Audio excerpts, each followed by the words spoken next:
We're now joined by the 2025 NASCAR Cup Series championship team. Sans the driver, but we got Dr. Eric Warren from Chevrolet, Rick Hendrick from Hendrick Motorsports, Jeff Gordon from Hendrick Motorsports, and Cliff Daniels, the crew chief of the number 5. Before I open it up to questions, I'd like to start with Mr. H and Jeff, if you would each answer what's it like winning this on the 30th anniversary of the very first championship with you, Jeff, in 1995.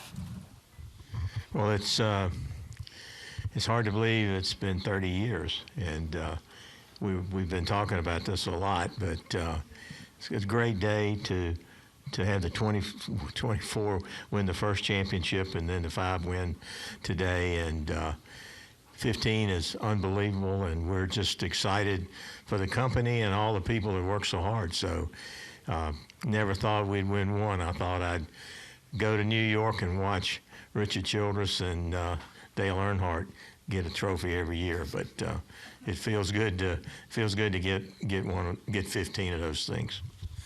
I mean, for me, I can't help but just, when I arrived and Ray Evernham arrived, what Rick was building and what he had put in place, the resources and what he wanted to accomplish was already there. A lot of great people as well. So there were a lot of amazing things that were happening, and for whatever reason, we were just that spark, and that the stars aligned with the resources and his leadership, and we did something really special in 1995, and it just, to me, it seems like the organization's never looked back. It's like once you can win one, then it's like you feel like you can win it every year.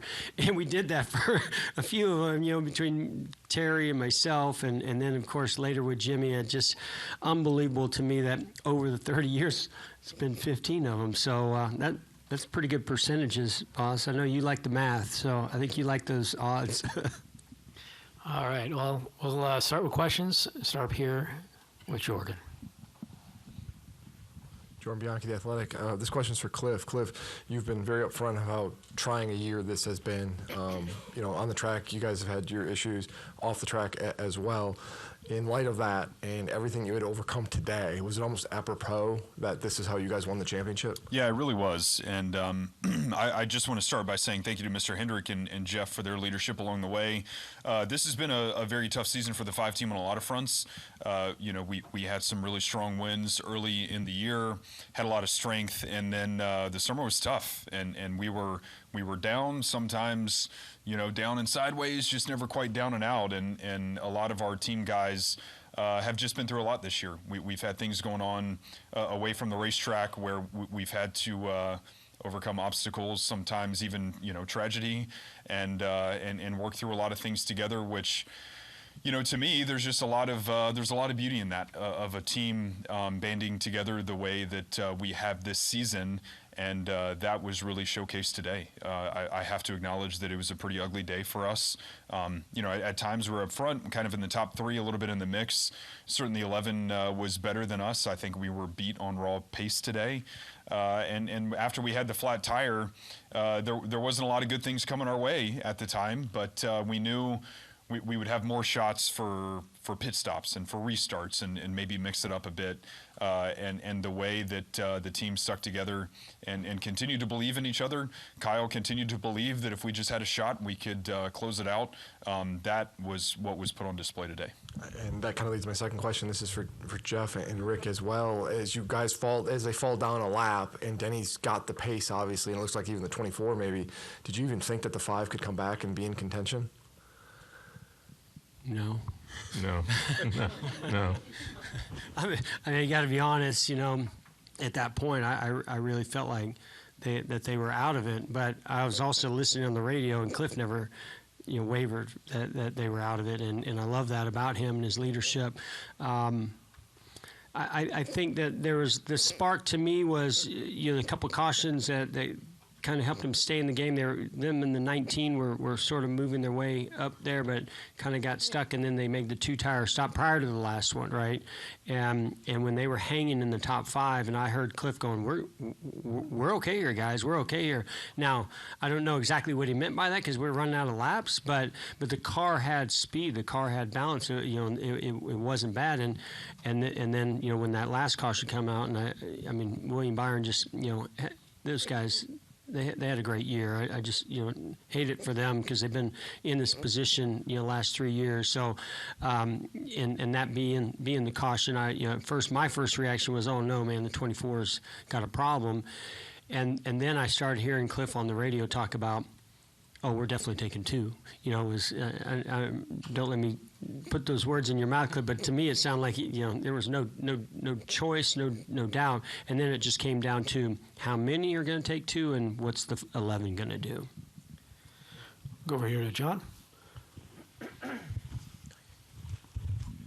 John Newby Fanbuzz. Cliff, I was talking to Joey Logano about you guys, and he said that you're a great team, that even when you're down and out, you still find a way to come back and win the championship. And I was curious, what does that mean that even when you guys blow a tire, a fellow champion of the sport just goes, oh yeah, that's not a hurdle for them? Yeah, it's certainly it's an honor to hear that from Joey, a 3-time champ and the 2024 champ. And that's something that I think has been built and bred into the culture of Hendrick Motorsports for many years, long before just what we showcase on the 5. You think back to many magical moments of Hendrick Motorsports that were on the cusp of overcoming an obstacle, overcoming setback. And that's really something that's been put on us this year. Everyone, if you draw your season plans on the whiteboard, you don't include all of the things that happened to us this summer. You don't include the struggle. You don't include all the challenges. But there was no other way. And now that I can see it, fresh, but in the rearview mirror, there was just no other way for us to get toughened up, gritty enough, determined enough to show that level of perseverance that is what the team really showcased today. It's far more than just me. It's far more than just Kyle. It's all the men on the team and the support system they have at home and the hours and the grind and just the resiliency to be able to show what we showed throughout the season, and then especially to end the race today. So I'm very grateful to be a part of a team and an organization and a group of people that all share that belief. Go to Jerry, then Wolfgang. Jerry Jordan, kickonthethires.net. Cliff, so you talked about the 2 tires, but it worked out? But was it a gamble at the time? And were you? 2 times in a row to take 2 tires, was that a gamble? Because obviously it paid off in your favor, and if it was a gamble, then you need to buy the Mega Millions tickets tonight. So something that I want to acknowledge, and I think these guys deserve a lot of credit. There's a group of engineers that one's here at the track, and we have some others in the war room and on an intercom with me. Cal Stewart, Brian Ross, Shelton Ware, Nathan Woodby.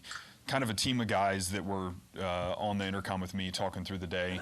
I'm going to give those guys the first bit of credit that when we were, I can't remember what place we were in at the time, when the first caution came out that we took rights, they pushed me. They're like, man, it's almost a no-brainer to do something different. I wanted to just have a really fast, efficient 4-tire stop, gain a couple. We were going to restart probably in the top 8. But that wasn't going to be enough. And those guys are like, hey, man, just think about doing something different here. So I give a lot of credit to those guys because they pushed me in that moment to see what you're asking of man, that's almost the call that we have to make to get ourselves up front and to give ourselves a shot. And then once we got the final caution, we knew it was going to be green, white, checkered. That decision almost made itself because Kyle, in our code words, he had already called it out to me. That told me he was already going to have confidence and belief that if we did it, he felt he had enough under him to go make it happen. So there was a lot that was powerful in the communication and the way that we went through that to make those calls. They were bold, but they were probably proper for the situation. And then Kyle to have enough belief in it to go drive his butt off and get it done. Congrats. Thank you. Go to Wolfgang and then Kelly. Wolfgang Monzer from Germany, Rennsport Press Agency. First of all, congratulations for all your team. I have 2 questions for you, Jeff Daniels. coming on a regular basis. Nevertheless, I learn all the time here in the NASCAR business, which are so different to European racing. We saw a lot of tire problems, accidents, maybe you can call it. I was personally a little bit shocked when I saw this. And Danny Hamlin was here earlier and said it's related to the tire pressure. So when teams running under low tire pressure, do you not think it's a gamble with safety? It can be risky. And I don't understand the logic. Why is this done when it can be dangerous? Yeah, I understand your point with safety, and first I have to give Goodyear a lot of credit because we've been trying to improve the product on track of tire wear, tire degradation, fall off of lap time, to be able to mix up different lanes, have guys that have tires wear out and all that sort of thing, and honestly, what we do as the teams is we try to push every area to extract the grip out of the tires that we have to do, and there's several ways that you can do it with load, with camber, with pressure, and it's one of those things where the performance side of it, there's so much to be gained in what we have to push to get the performance out of them that safety is absolutely a concern. The longevity and ability of your day to stay in the mix is of course a concern. What's interesting to me is the run that we had a failed right front tire. We had actually come back up on air, so I wouldn't put us in the category of pushing the limits of air. I was trying to be conservative and still had an issue. But today was a really hot day. There was a lot of punishment of load and pace in the car and in the tires. I certainly don't think in any way that is a miss on Goodyear's part. I think we all kind of knew what we were working with coming today. And it was hot, so it was the perfect condition set to really punish the tires with the tire that they brought with what we had on track, and that's just kind of the way it was. So it's all about teams pushing what we have to do for performance. Can you simulate before you come to a race? We can to a point, and there was a wheel force transducer test a handful of weeks ago where Goodyear brought this tire, and of course all the OEMs get a chance to come test, where you try to learn all you can, but it's difficult to replicate the exact environment of the pace, the load, just the rubber on track, the grip level on track of what it means to have the entire cup field here. And then plus, to your point of can we simulate it, there's a lot of numbers that we crunch of all the things that I'm describing of pace and load and pressure and camber and all those things to try to predict it the best that we can. And when you're living in a world where a tenth or two of a PSI of air pressure can make the difference of a tire having an issue to lose inflation and you have a flat and crash, or extract performance for grip, that is a very tough window, and you almost even start getting into the calibration of a gauge to get it that tight of a window, and that is the window that we're living. Yeah. Kelly. Kelly, ChronoRacer.com. First for Cliff, and then I have one for Jeff. Cliff, you told us last week at Martinsville you feel like this 5 team, after everything this year, is as strong or stronger than it's ever been. So do you take this race today and just leave it on repeat in the team room or in your office now? I would say that we do, but gosh, if there's one thing that we've done well this year, it's the growth mindset. You can never settle on what you accomplished yesterday. You can never settle on maybe what got you to a point. More than ever this year, again, in sports and in life, we all have a whiteboard, whether it's in your mind or just when you want to go compete or accomplish something. It's the things that aren't on the whiteboard that are the most important. The things that you don't see coming, the challenges that you have to overcome, that's what teaches you about your beliefs and your character and your resilience. So it were the things that was absolutely not on the whiteboard that made the team this strong this season, to be able to come here and overcome what was a pretty dismal day for a while. So there's going to be a lot of power in that message moving forward for sure, which is your point.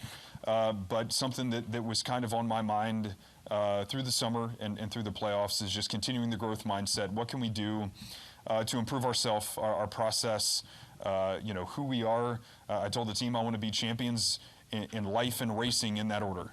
And if we do the life part right and take care of our families and each other and the team, hopefully the racing part takes care of itself. And so that mindset isn't going to change. We're going to celebrate tonight. We're going to, enjoy all the things that come from this.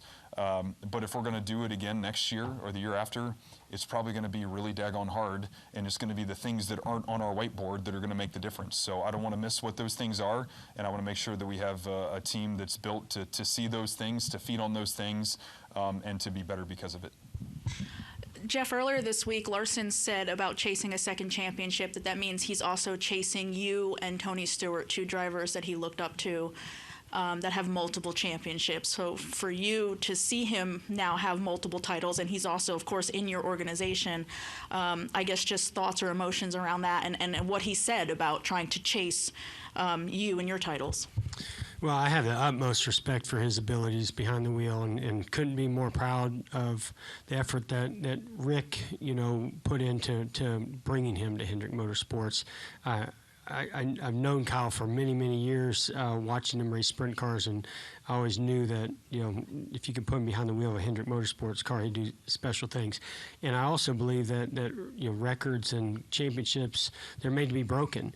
As long as he's on our team, I want him to win 10. He and I have a good relationship because I think being from California, close, to one another, Elk Grove and Vallejo and the sprint car stuff, and we built a good friendship, and so you motivate people in different ways. He motivates himself in measuring and looking at what's the next goal, the trophy, the championship. So I use it for him too. I'm like, buddy, you got 3 to go. You're only at 1. You got to get to 2 before you can get to 3, and then before you can get to 4. So we have a standing joke about, come on, come and get it, and I hope he gets it and plenty more after that. Holly. Thank you. This is for Jeff and for Rick. Holly Kane with the NASCAR Wire Service.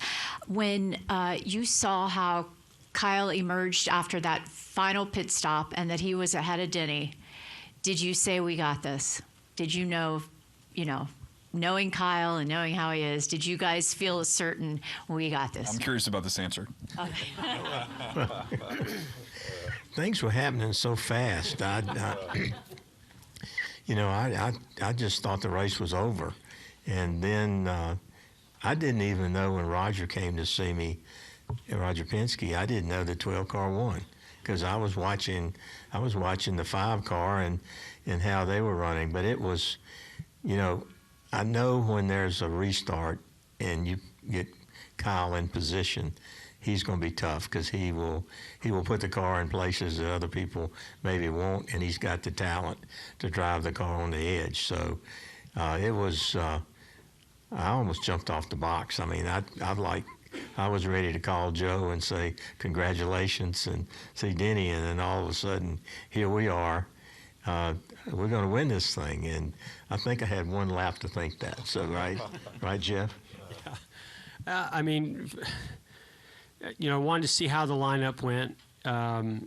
He was happy with 2 tires prior to that, so felt pretty confident there. There was a nice gap between he and the 11.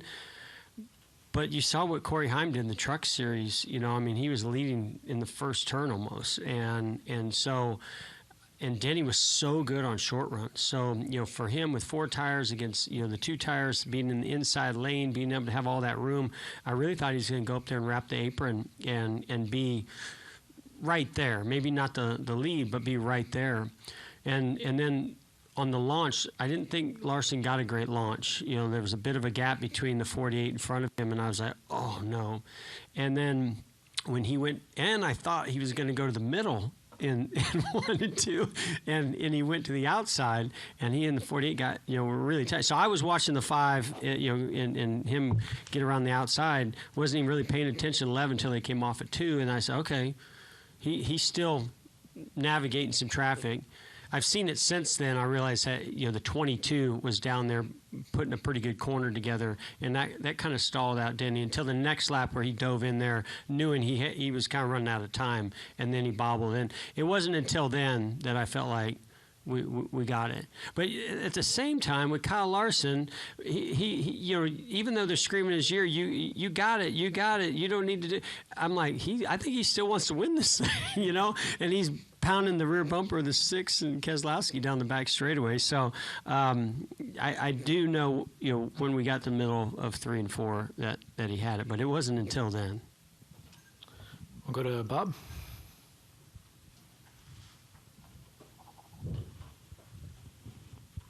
Bob Hockers, Fox Sports. Following up on that, Jeff, what is it about Kyle Larson that if you put him on 2 tires and he's in that mix, that he can get the job done?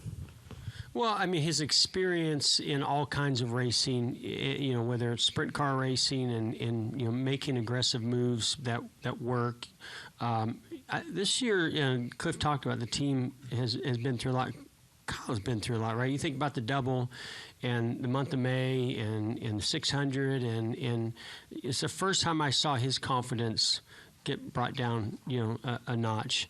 And I think it was a humbling experience. But through all that, I never saw him stop being his aggressive style, having his aggressive style.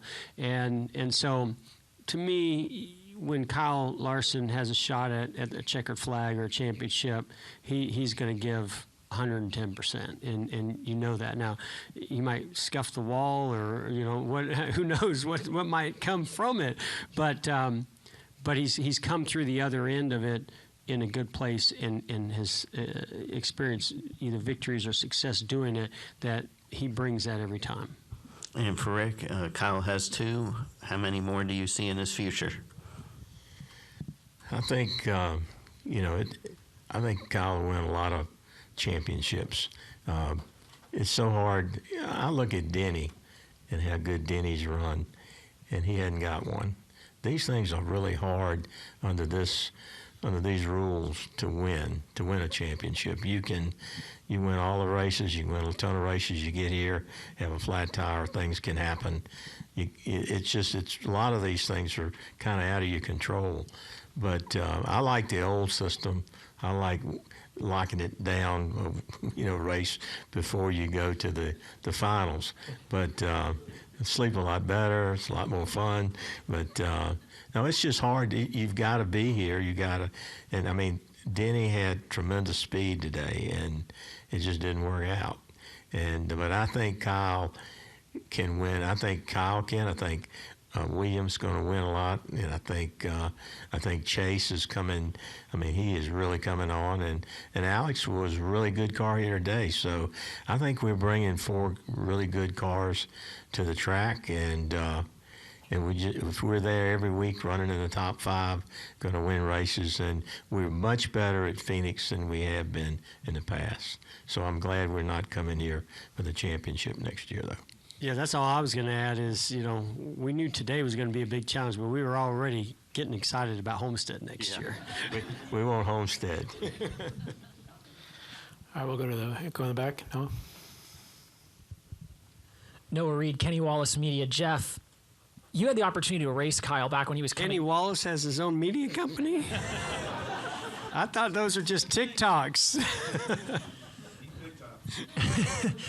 But yeah, you got to race Kyle when he came into the sport, and now to see him as a 2-time champion, I'm curious. You praised him a lot early in his career. How have you seen him grow both on and off the track?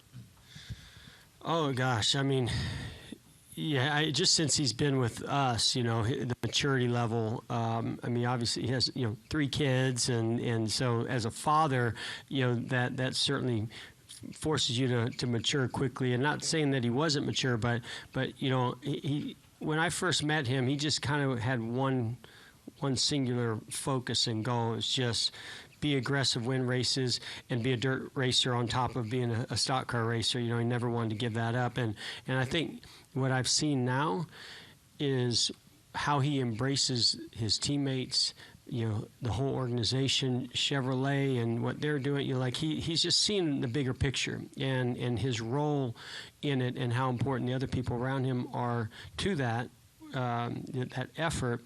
And so I just see, he engages in our meetings. I guess I thought when he came, it was great. Race car drivers can be pretty selfish. Don't say anything, Rick. I know. I'm going to tell him you said that. But they can be really selfish. And so, I kind of had this impression of him of coming in and being pretty selfish, but you're coming into a 4-car organization.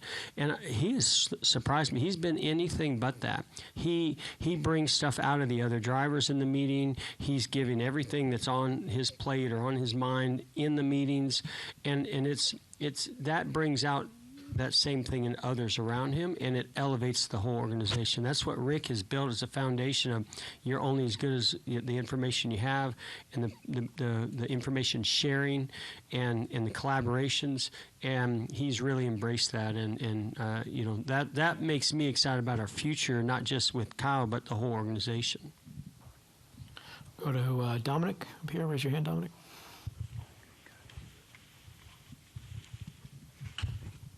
Dominic Otter, going with the Racing Experts. One for Cliff and then one for Mr. H. So, Cliff, first off, what is it about you? I guess what makes you a good motivator, a good coach? You're able to get the most out of your guys and your driver. Yeah, it's it starts with having great people around you, and I know that may at face value seem like a little bit of a cliche answer, but there's always things that I look for to find inspiration, and there's so much inspiration just in walking or driving onto our campus at Hendrick Motorsports. We're surrounded by great people. We have the best boss in the world and great leadership around us, but we have a lot of really good teammates, people that we get to work with every day. I'm inspired by my family, who they were here just a little while ago. I'm not sure where they went, but all those things to appreciate the world around us, the team that we have, the organization that we have. There's just a lot in that, and one of the books that we read as a team this summer was called Acres of Diamonds. You don't need to go elsewhere to find diamonds. You can find diamonds in your own dirt, and that's what we do really well at Hendrick Motorsports. That's what we do really well on the 5 team, and that's not going to stop anytime soon. And for you, Mr. H, how did your Sunday look as far as trying to balance the 2 pit boxes or the 4 pit boxes and trying to help but also trying to stay out of the way? I stayed out of the way, and I went to the 48 box. And I told our guys, I said, and I've been through this before with Jeff and Jimmy, and I've been through it with Terry Labonte and Jeff, and I was worried about them racing each other for the championship. And so I said, look, I'm going to the guy to finish the second first. I want you to know it, and then I'll go celebrate with you, because I didn't want the crew seeing me going down celebrating and they just lost. So I did that today. I stayed on the 48 box until the end, and that's kind of a neutral zone. And because I want them, it's kind of like having multiple children, and you want them, they're playing against each other. But no, it's important to our organization to show that we're impartial. We want to give them everything we have, and Cliff has had his guys, his crew, read 3 books. I mean, I don't know how many crews in the garage area are reading books, but we use the Maxwell reader every day in every conference call in the automotive group and in motorsports and all the meetings. And so Chad Knaus and Jeff Andrews and those guys and Jeff Gordon, Cliff, it's a well-organized group that really want to work together. And we're very fortunate to have this guy sitting beside us over here with GM that's doing data, and his people are working hard to support us. So we're very fortunate to have the kind of effort we have from Chevrolet, and we get a new car next year. So Jeff's told me not to get excited yet, but I think we're going to. But I think when you get to any company, it's all about people. And I think they rub off on each other. And to me, to see all the pit crews come over and congratulate each other, and the drivers and the crew chiefs. And I called Blaney after Martinsville, because I thought he was a class act for coming to Victory Lane. And so he showed up again today.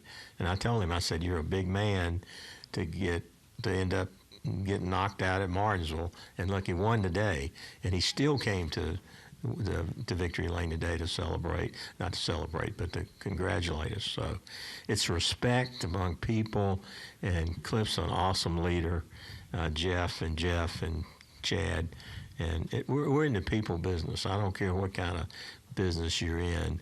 And if you can get everybody to pull together and believe we're stronger together, it's hard to break that down. We'll go to Kelly for a question for Cliff. Yeah, Cliff, one more thing. You sat in here after the 2021 championship and talked about how you didn't sleep at all that year, and especially not the Saturday night before the championship race because of obviously what the team had done and having a driver like Larson. So I'm just curious, has your sleep habits improved over the last couple years, and how was last night? They've improved the last couple of years. Last night, it was hard to get some sleep last night. We had a lot on our mind, and yeah, it just all the things you think about trying to be prepared. But I've had a few years to work on my sleep habits. So hopefully, I guess by Wednesday I'll pick those back up. So obviously the champ is here. Before we let him up and let you guys go, we have we're hoping to do something a little special. We have a bunch of beer here. If you want one, please raise your hand. We'd like to do a special toast for our friend John Edwards. Obviously, yeah, John was a very special person to many in this room, and obviously everyone on the stage. John rode on the car today. Did you see that? I did see that. Yeah, John on the car today. That was cool.